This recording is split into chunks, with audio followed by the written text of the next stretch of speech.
কাহিনীর শুরুতে আমরা একটি ঘন জঙ্গল দেখতে পাই, যেখানে দুই দম্পতি রিক এবং হেলি মাউন্টেন ক্লাইম্বিং করছিল। রিক হেলির আগে ওপরে পৌঁছে হেলিকে বলে যে আমি তোমাকে বলেছিলাম তুমি আমাকে হারাতে পারবে না। এরপর রিক জঙ্গলের চারপাশে নজর ঘোরায়, যেখানে তাকে দূর দূর পর্যন্ত ঘন জঙ্গল ছাড়া মানুষের নাম বা চিহ্ন পর্যন্ত দেখা যায় না। রিক হেলিকে বলে তুমিও তাড়াতাড়ি ওপরে এসো, এখান থেকে জঙ্গল খুব সুন্দর দেখাচ্ছে। এই বলে রিক এগিয়ে যেতে থাকে। হেলি এখন এখানে ওপরে ওঠার চেষ্টা করে, কিন্তু তখনই তার পা পিছলে যায় এবং সে নিচে পড়তে থাকে। কিন্তু যেভাবেই হোক সে নিজেকে সামলে নেয় এবং এখন সে সাহায্যের জন্য রিককে ডাকতে থাকে। কিন্তু রিক কোনো জবাব দেয় না এবং হঠাৎ রিক পাথরের কিনারায় এসে পড়ে। হেলি যখন রিকের দিকে তাকায় তখন তার মুখে রক্তের কয়েক ফোঁটা পড়তে থাকে, যা দেখে হেলি চিন্তিত হয়ে যায়। এখন সেই পরিস্থিতি বোঝার চেষ্টা করছিল যে তখনই কেউ রিককে তুলে নিচে ফেলে দেয় এবং এটা দেখে হেলির গলায় শ্বাস আটকে যায়। এখন হেলি যেভাবেই হোক নিজেকে ছাড়িয়ে নিচে নামার চেষ্টা করে, কিন্তু তখনই দড়ি দিয়ে হেলিকে কেউ ওপরে টানতে থাকে। ভয়ে হেলি নিজেকে বাঁচানোর জন্য দড়ি কেটে দেয়, যার ফলে সে সরাসরি নিচে রিকার শরীরের কাছে পড়ে যায়। রিককে মৃত দেখে হেলি জোরে জোরে কাঁদতে থাকে।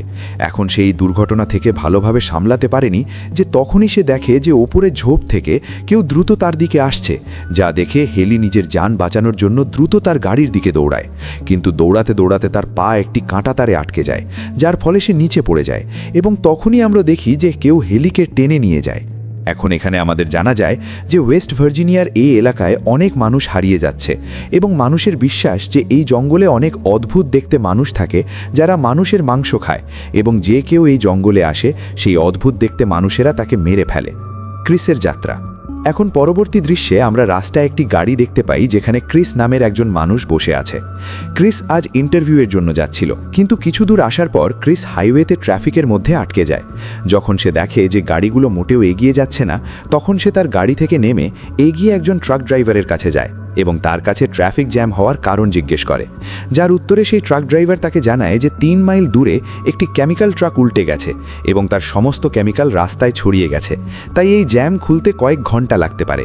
এটা শুনে ক্রিস চিন্তিত হয়ে যায়, কারণ তার ইন্টারভিউয়ের জন্য দেরি হচ্ছিল। এখন যদি সে এখানে ট্রাফিক খোলার অপেক্ষা করত, তাহলে তাকে এখানে কয়েক ঘন্টা দাঁড়িয়ে থাকতে হতো, যার কারণে তার ইন্টারভিউ মিস হয়ে যেত।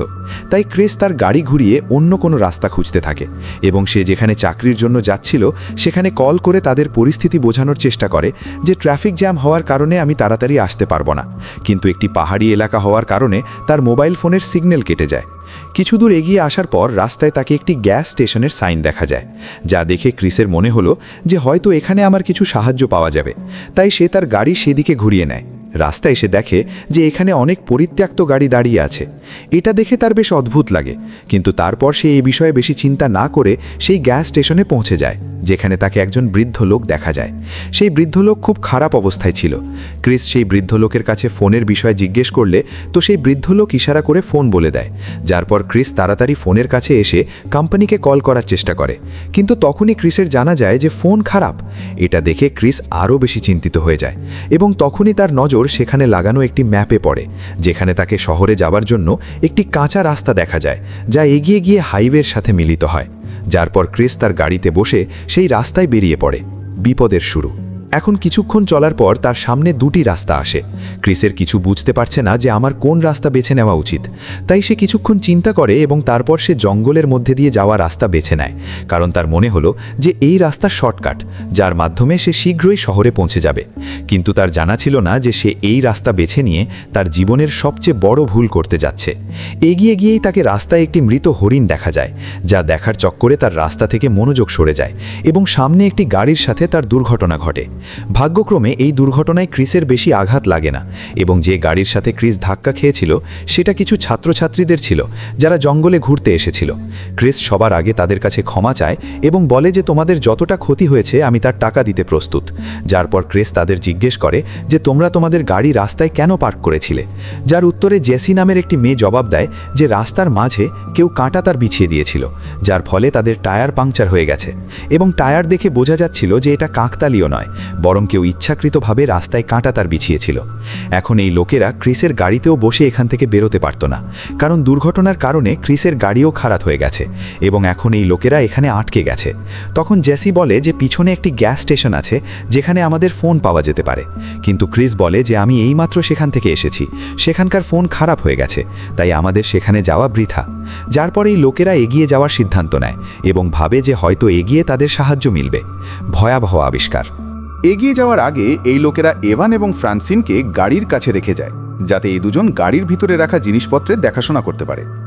এগিয়ে যেতে যেতে তাদের রাস্তায় একটি মৃত নিউল মাটিতে পড়ে থাকতে দেখা যায়, যাকে কেউ খুব খারাপভাবে পিষে দিয়েছিল। এই লোকেরা এটাতে বেশি মনোযোগ দেয় না এবং এগিয়ে যেতে থাকে। কিছু দূর এগিয়ে আসার পর তাদের এক জায়গায় টায়ারে আগুন লাগতে দেখা যায়, যা দেখে ক্রিস বুঝে যায় যে এই জায়গা স্বাভাবিক নয়। ক্রিস বিপদ অনুভব করে সবাইকে এগিয়ে যাওয়ার জন্য বলে। অন্যদিকে এভান এবং ফ্রান্সিন, যারা গাড়ির দেখাশোনার জন্য একার হয়ে গিয়েছিল, এই দুজন অপেক্ষায় ছিল যে কখন তাদের সঙ্গীরা সাহায্য নিয়ে আসবে। কিন্তু তখনই এভান জঙ্গল থেকে কোনো কিছু শব্দ শুনতে পায়, যা শুনে এভান ফ্রান্সিনকে বলে যে তুমি এখানেই গাড়িতে থাকো, আমি দেখতে যাচ্ছি যে এই শব্দ কোথা থেকে আসছে। যার পর এভান জঙ্গলের দিকে চলে যায় এবং ফ্রান্সিন গাড়িতে বসে এভানের অপেক্ষা করতে থাকে। কিন্তু অপেক্ষা করতে করতে অনেক সময় হয়ে যায় এবং এভান ফিরে আসে না, তাই ফ্রান্সিন এভানকে খুঁজতে জঙ্গলে চলে যায়। এগিয়ে যেতে যেতে তার এভানের জুতা পাওয়া যায়। এটা দেখে ফ্রান্সিনের কিছু বুঝতে পারে না যে এভান তার একটা জুতা এখানে কেন রেখে গেছে, এবং কিছু দূর এগিয়ে যাওয়ার পর তার মাটিতে একটি কাটা মানুষের কান দেখা যায় এবং সেই কানের রিং দেখে ফ্রান্সিন বুঝে যায় যে এটা এভানের কান। এটা দেখে ফ্রান্সিন খুব ভয় পায় এবং সে বুঝে যায় যে এই জায়গা বিপদমুক্ত নয়।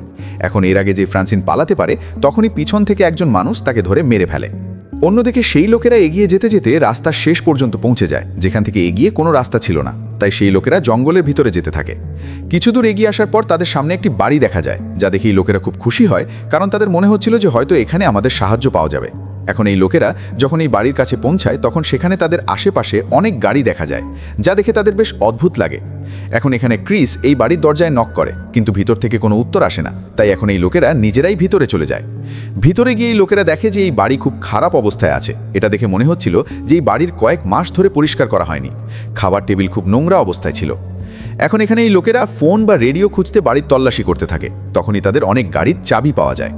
ক্রিস যখন ফ্রিজ খোলে, তখন তার চোখ খোলাই রয়ে যায়, কারণ সেখানে কেউ মানুষের শরীরের অংশ বোতলে রেখেছিল। সেখানে জেসি যখন বাথরুমে যায়, তখন সেখানে তার বাথটাবে মানুষের মৃতদেহ পড়ে থাকতে দেখা যায়, যা দেখে সে খুব ভয় পায়। এবং তখনই একটি বালতির ঢাকনা সরানোর পর তাদের সেই কাঁটা তার দেখা যায়, যা দিয়ে তাদের গাড়ি পাংচার হয়েছিল। এসব দেখেই লোকেরা বুঝে যায় যে এই বাড়িতে যেই থাকে সে খুব বিপজ্জনক। এখন এই লোকেরা তাড়াতাড়ি সেখান থেকে বেরোতে থাকে এবং যেই এই লোকেরা দরজার কাছে পৌঁছায়, তখনই তাদের একটি গাড়ির শব্দ শোনা যায়। ক্রিস যখন জানালা থেকে লুকিয়ে দেখে, তখন তার জানা যায় যে এখানে একটি গাড়ি আসছে। এখন এই লোকেরা যে দরজা দিয়ে এসেছিল সেই দরজা দিয়ে তো বেরোতে পারতো না, কারণ সামনে থেকে সেই গাড়ি আসছিল। তাই এরা সবাই পিছনের দরজা দিয়ে বের হওয়ার কথা ভাবে, কিন্তু পিছনের দরজা বন্ধ করা ছিল। এখন এই লোকেরা খুব খারাপভাবে আটকে গেছে এবং তাদের কিছু বুঝতে পারছে না যে এখান থেকে কিভাবে বেরোনো যাবে। যখন তাদের বাইরে বেরোনোর কোনো রাস্তা পাওয়া যায় না, তখন এই লোকেরা তাড়াতাড়ি আলমারি এবং বিছানার নিচে লুকিয়ে যায়।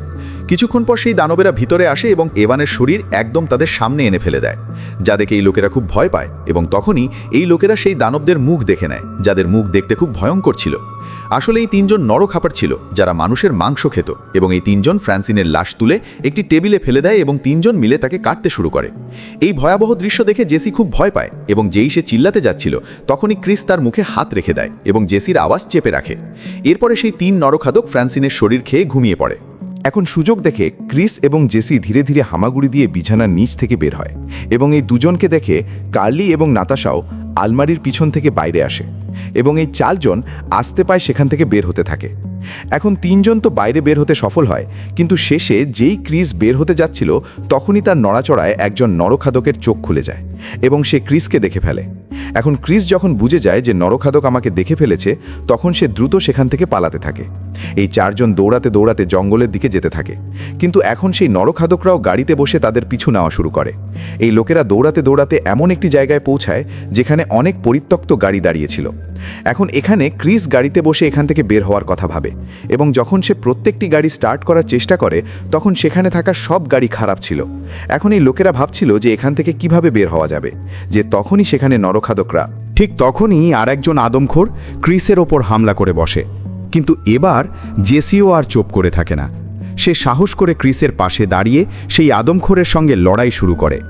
দুজনের সম্মিলিত আক্রমণে আদমখোরটি ধীরে ধীরে দুর্বল হয়ে পড়ে।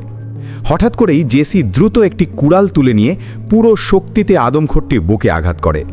আঘাতে সে মাটিতে লুটিয়ে পড়ে। ক্রিস ও জেসি তখনই সেই ভয়ঙ্কর বাড়ি থেকে বেরিয়ে যাওয়ার চেষ্টা করে, কিন্তু ঠিক তখনই মাটিতে পড়ে থাকা সেই আদমখোরটি হঠাৎ করে জেসির পা ধরে ফেলে। জেসি কোনো মতে নিজেকে ছাড়িয়ে নেয়। একই সময় দেখা যায় ক্রিসের বন্দুকে মাত্র একটি গুলি অবশিষ্ট আছে। সে খুব বুদ্ধিমত্তার সঙ্গে সিদ্ধান্ত নেয়। সে পুলিশ গাড়ির পেছনে থাকা গ্যাস ট্যাঙ্ক লক্ষ্য করে শেষ গুলিটি ছুঁড়ে মারে। এর ফলেই পুরো বাড়িটিতে ভয়ঙ্কর বিস্ফোরণ ঘটে। আগুনে পুড়ে শেষ পর্যন্ত বাড়ির ভেতরে থাকা সব আদমখোর মারা যায়। এরপর ক্রিস ও জেসি সেই আদমখোরদেরই গাড়িতে উঠে সেখান থেকে পালিয়ে যায় এবং সোজা সেই গ্যাস স্টেশনে পৌঁছে যায় যেখানে আগে তারা এসেছিল। গ্যাস স্টেশনে পৌঁছে ক্রিস দেয়ালে টাঙানো ম্যাপটি ছিঁড়ে ফেলে।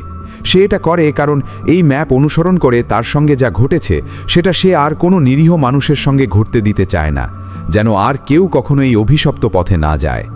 এইভাবেই এই ভয়ঙ্কর ও রোমাঞ্চকর গল্পের সমাপ্তি ঘটে। যদি আপনাদের এই ভিডিওটি ভালো লেগে থাকে তাহলে চ্যানেলটি সাবস্ক্রাইব করুন এবং ভিডিওতে লাইক দিতে ভুলবেন না।